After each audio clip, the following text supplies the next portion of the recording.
History Funda channel and the Kings and Kingdom new chapter of history class 7. Okay, सो आज हम पढ़ेंगे अपने class 7 के हिस्ट्री चैप्टर के बारे में। जैसा मैंने आपको बताया था कि क्लास 7 का जो स्टैंडर्ड है हिस्ट्री का, उसमें सिर्फ हम मेडिवल हिस्ट्री के बारे में पढ़ रहे हैं। ओके, सो मेडिवल हिस्ट्री में किंग्स एंड किंगडम्स, कौन से ऐसे राजा थे, हिंदू डायनेस्टीज, मैंने आपको फर्स्ट चैप्टर में भी बता दिया है कि कौन से राजा थे जो ऑलरेडी यहाँ पे थे, और कौन से जो तुर्क्स थे, अफगान्स थे, उन्होंने कैसे हमारे पे अटैक किया।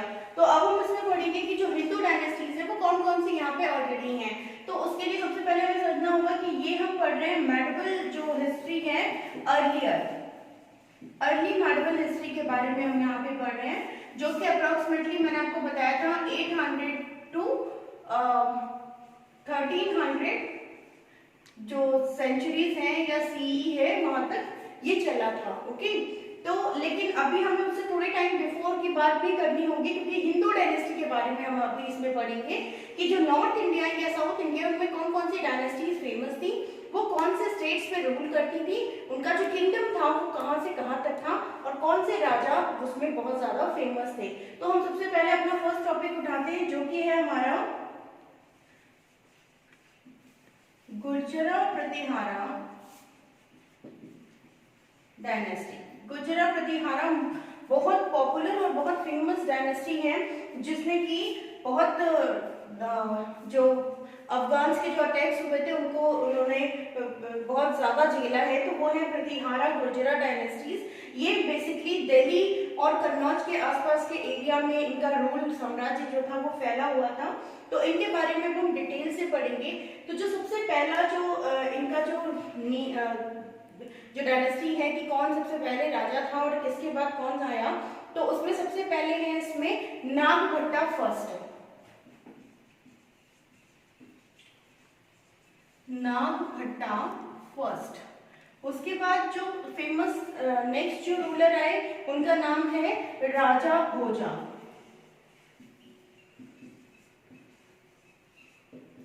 राजा भोजा काफी फेमस थे, और ये जो प्रतिहारा डायनेस्टी है इनका नाम जो राजा भोजा का है इनको मिहिर भोजा भी बोला जाता है, मिहिर भोजा भी बोला जाता है। और राजा भोजा के बाद एक इनके पुत्र आए जिनका नाम था महेंद्रपाला फर्स्ट। तो ये मेन जो रूलर्स हैं, जैसे नागभट्टा फर्स्ट जो है वो फाउंडर हैं प्रतिहारा डायनेस्टीज के। तो इस तरीके से सबसे जो मेन इंपॉर्टेंट जो चीजें वो हमें, इनका जो रूल था वो लगभग 300 इयर्स के लिए अप्रोक्सीमेटली इन्होंने रूल किया था हमारे इंडिया के नॉर्दर्न एरियाज में। ओके, तो अभी हम इनको कुछ टॉपिक्स के थ्रू, और so these are the points Gurjara Pratihara को बहुत अच्छे से समझने के लिए ये जो इम्पोर्टेंट पॉइंट्स हैं उनके बारे में समझते हैं। जैसे कि मैंने आपको बताया जो सबसे पहले जो फाउंडर है वो कौन है, वो है Nagabhata first was the founder of the Gurjara Pratihara dynasty. Next they began their rule from the Gujarat southern west Rajasthan. अब जैसे मान लीजिए ये हमारे यहाँ पे ऐसे गुजरात है, ठीक है, यहाँ पे तो इसके ऊपर क्या है, यहाँ पे राजस्थान है, ये गुजरात है।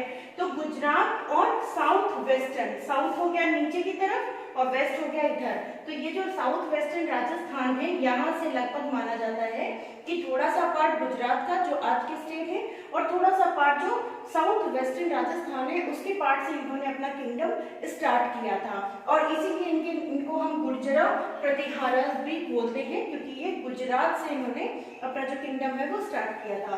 Next is the they made Kannauj their capital, और बाद में इन्होंने कन्नौज को अपनी कैपिटल बनाई। एक्चुअली कन्नौज क्या है, जो एरिया कन्नौज का है ये एक उत्तर प्रदेश का छोटा सा जिला है, और इसकी सबसे जो खास बात है, जो आप बहुत बार इसको अब आप इस चैप्टर में पढ़ेंगे, कन्नौज वर्ड जो है टाउन, ये एक्चुअली गंगा नदी के किनारे बसा हुआ शहर है, और इसके आसपास की जो लैंड है वो बिल्कुल प्लेन और फर्टाइल है।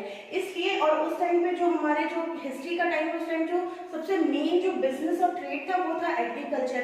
तो मोस्टली राजा उस क्षेत्र को ज्यादा जो एनेक्सिस चाहते थे, वहां पे ज्यादा कब्जा चाहते थे अपना, जहाँ की जो लैंड है वो फर्टाइल है। इसीलिए मोस्टली जो ये कन्नौज वर्ड है ये दिल्ली के पास का एरिया है, तो ये आपको कई बार सुनने को मिलेगा इस चैप्टर में और आगे भी कई बार हिस्ट्रीज में।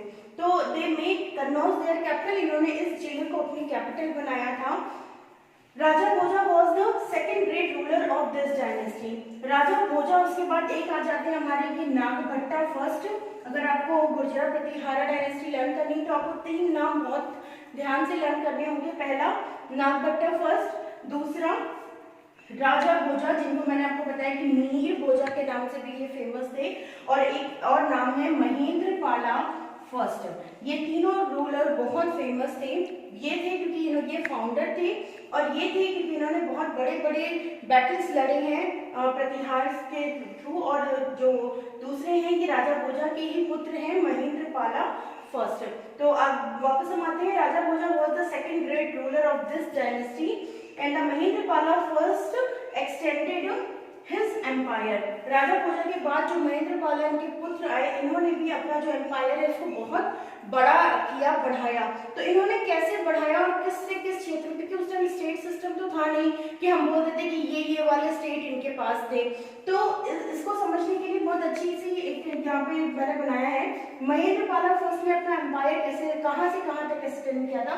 तो पहले हम डायरेक्शन देख लेते हैं, north south east west. So north में हिमालय जो कि नेपाल के पास है, साउथ में विंध्यास तक, उसके बाद ईस्ट में जो हमारा आज बांग्लादेश और बंगाल है, वेस्ट बंगाल वहां से, और वेस्ट में गुजरात तक। इतना लंबा चौड़ा इन्होंने अपना एम्पायर बनाया हुआ था।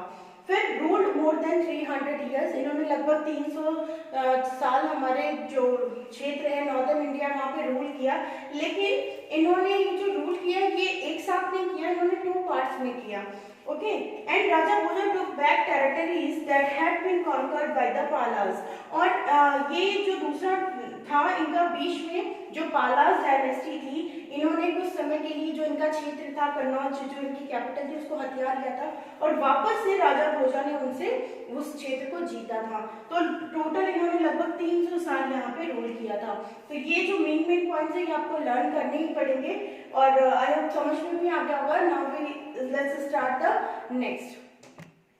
सो प्रतिहार डायनेस्टी के बारे में कुछ और भी इंफॉर्मेशन है जिनके बारे में अक्सर पूछा जाता है। सबसे पहला है कि इंफॉर्मेशन कहाँ से मिलती है हमें उनके बारे में, कि उन्होंने हमको समझाया कैसे, हमको पता कैसे चला इतना डिटेल उनके बारे में कि उनका साम्राज्य कहाँ से कहाँ तक था, या उनके जो राजा भोज हैं या महेंद्रपाला फर्स्ट है उनके बारे में। तो सबसे पहला जो मेन जो प्रतिहारा का हमें मिलता है वो मिलता है 2 अरब ट्रैवलर्स आए थे उस टाइम। सबसे ज्यादा जो हमारा ट्रैवलिंग था या कह सकते हैं क्राफ्ट, जो हमारा बिजनेस था, ट्रेड था, वो अरब से सबसे ज्यादा चलता था। तो उस टाइम के वहाँ के 2 ट्रैवलर्स आए थे, सुलेमान और अल मसूदी आए थे। ये 19th और 10th सेंचुरी में, और इन्होंने अपनी बुक्स लिखी थी जिसमें उन्होंने बहुत डिटेल में जो प्रतिहारा डायनेस्टी है उनके बारे में, उनके रूलर्स के बारे में, उनके एडमिनिस्ट्रेशन के बारे में बहुत डिटेल से लिखा था। They wrote about the power and prestige of the Pratihara, और उन्होंने उनके पावर और सम्मान प्रेस्टीज के बारे में भी बहुत डिटेल से राइट किया था। Next is the great lover. उनको पसंद क्या था, जो हमारे गुर्जरा प्रतिहारा थे उनको किस चीजों में बहुत ज्यादा चाव था, इंटरेस्ट था, तो वो था आर्ट में, क्राफ्ट में, लैंग्वेज में और लिटरेचर में। एक्चुअली जितने भी हमारे ये जो जैसे राजा भोजा को ही हम एज एग्जाम्पल लेते हैं, ये बहुत ज्यादा पैट्रॉन थे, बहुत ज्यादा क्रिएटिव पर्सन थे, और खुद भी एक अच्छे जानकार थे संस्कृत के, लैंग्वेज के और लिटरेचर के, और इनको आर्ट और क्राफ्ट का भी काफी नॉलेज था। और ये उसी तरीके से जो उनके जो क्षेत्र के क्राफ्टमैन थे उनको बढ़ावा देते थे कि वो अच्छी से अच्छी चीजें बनाएं, और जिससे उनका ट्रेड जो है वो दिन पे दिन बढ़ सके। नेक्स्ट है कि एंड कैसे हुआ हमारी प्रतिहारा डायनेस्टी का, जब वो इतनी पावरफुल थी, इतने अच्छे अच्छे रूलर थे, और लगभग 300 साल के बाद उनका एंड कैसे हुआ। तो प्रतिहारा डायनेस्टी जो है वो मोहम्मद गजनी जो कि 1018 सी में भारत आया था, और उसकी वजह से जो है वो प्रतिहारा डायनेस्टी उससे हारी थी, और वहां से प्रतिहारा डायनेस्टी का एंड हो गया था। So let's continue with the next dynasty, Pala dynasty. So we come to the next dynasty, Pala dynasty. Pala dynasty मैंने अभी आपको बताया कि जो हमारे प्रतिहार थे ये बीच में कुछ टाइम के लिए पाला डायनेस्टी के रूलर ईयर्स से हार गए थे और बीच में उनका जो राजा भोजा थे वो वापस से उन्होंने कॉन्कर किया पाला डायनेस्टी से और अपना जो राज्य था, साम्राज्य था, उसे वापस लिया।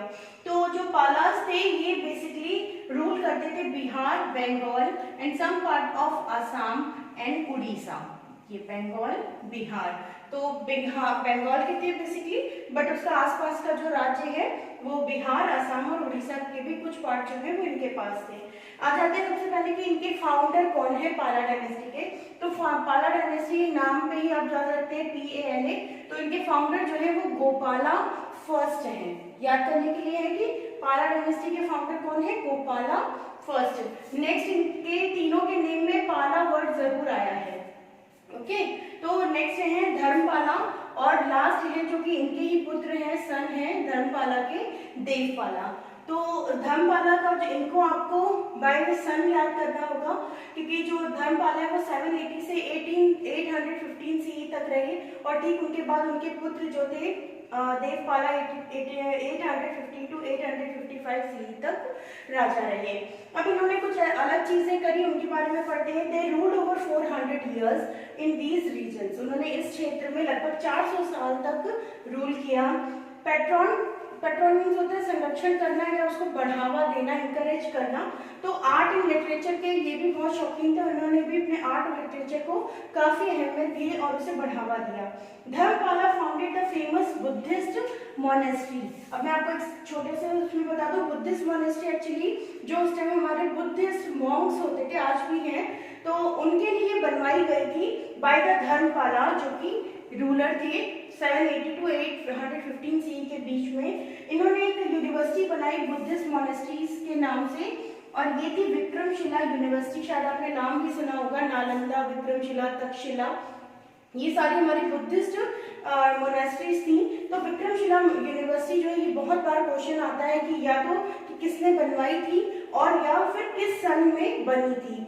तो ये किस चीज के लिए बनी थी, ये हायर एजुकेशन एंड लर्निंग के लिए बनी थी और ये सेकंड पूरे वर्ल्ड में सेकंड यूनिवर्सिटी थी पूरे वर्ल्ड में जो कि इंडिया में बनी थी, बुद्धिस्ट मोनेस्ट्री, जहाँ पे बुद्धिस्ट मॉन्क जो हैं वो पढ़ते थे, हायर एजुकेशन लेते थे और लर्निंग करते थे। आई होप आपको पाला डायनेस्टी भी क्लियर हो गया होगा।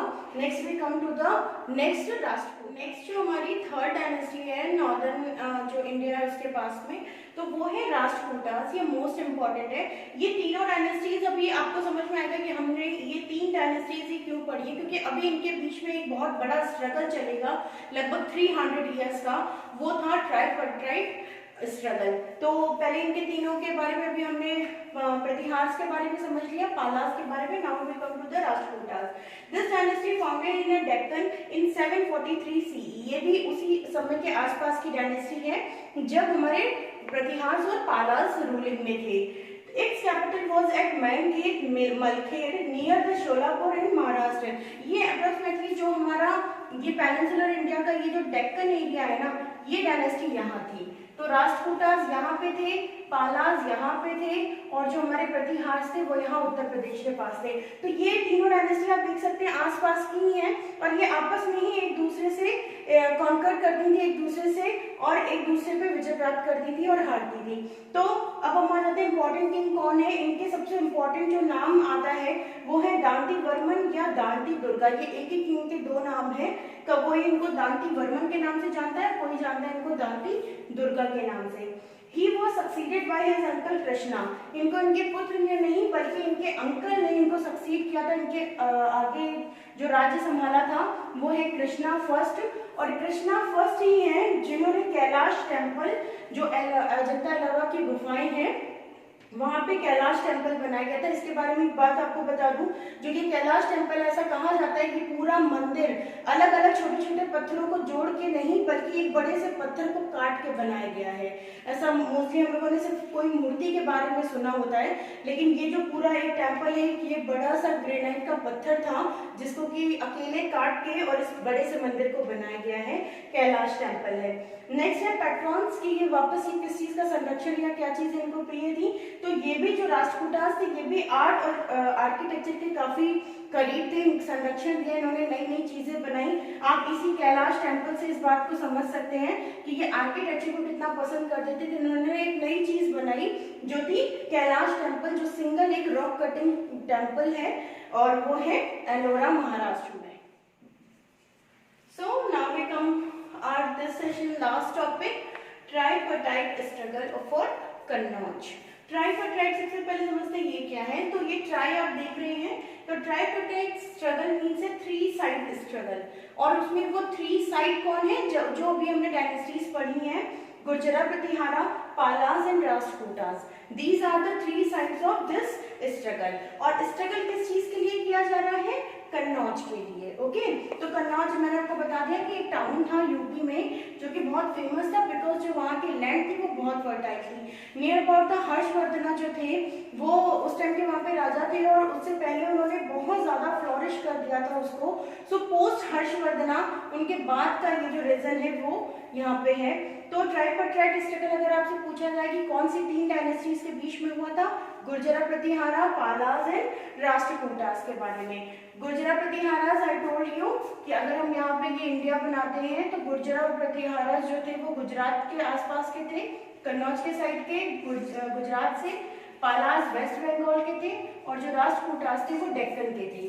तो ये आसपास के एरिया में इनके ये जो कन्नौज था वो यहाँ सेंटर पड़ता था इनके लिए, तो इसलिए ये उनसे उसके लिए लड़ते रहते थे। This struggle started during the reign of वत्स राजा प्रतिहारा। प्रतिहारस के एक राजा थे जिनका नाम था वत्स राजा। ये जो स्ट्रगल था ये उनके टाइम से स्टार्ट हो गया था, और इसको खत्म किया था हमारे जो राजा भोज, मैंने आपको पहले भी बताया, उन्होंने उस स्ट्रगल को खत्म किया। ये स्ट्रगल लगभग 200 सालों तक इन तीनों डायनेस्टीज में आपस में लड़ाइयाँ चलती रही, और वॉन बाय लास्ट में कौन जीता, किंग भोजा प्रतिहारस। ये बहुत फेमस है, पहले भी इनके बारे में भी मैंने जब हम प्रतिहारा पढ़ रहे थे तब पढ़ा था।